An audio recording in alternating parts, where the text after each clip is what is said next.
চিনেন মুহাম্মদুর রাসূলুল্লাহকে? যার হাতের ছোঁয়া লাগলে দুনিয়ার আগুন একটা সুতা জ্বালাইতে পারে না, যার পচা দূষিত রক্ত চাইটা খাইলে জাহান্নাম হারাম হয়,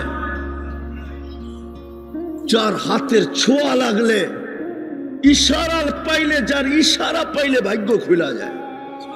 ওলামা আছে এখানে, গুইসাপের হাদিস আছে, হাদিসে দাব আল্লাহ রসুল ইশারা করছে, আইয়ুহা দাব বইলা ইশারা করতে দেরি গুইসাপ জীবিত হয়ে চিৎকার দিতে দেরি করে না। আরবি ভাষায় লাব্বাইক ওয়া সাদাইক ইয়া যাইনা ওয়াফা ইয়াউমিল কিয়ামা, ও দুজাহানের বাদশা আপনি ইশারা করতে দেরি, আমার ভাগ্য খুলতে দেরি হয় নাই, আমার ভাগ্য খুলে গেছে। যার ইশারা ভাগ্য খোলে,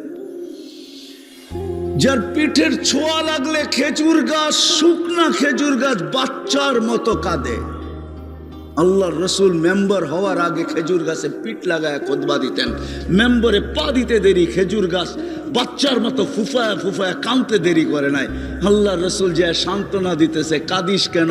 আমার মনে হয় খেজুর গাছ বলতেছিল, খেজুর গাছ বলতেছিল, খেজুর গাছ বলতেছিল যে কাঠমিস্ত্রি কোত্থেকে আসলো, ও এই এই এই মেম্বার বানানোর প্রযুক্তি কোত্থেকে শিখলো, ও মেম্বার কেন বানাইলো, আমাকে কেন বঞ্চিত করলো।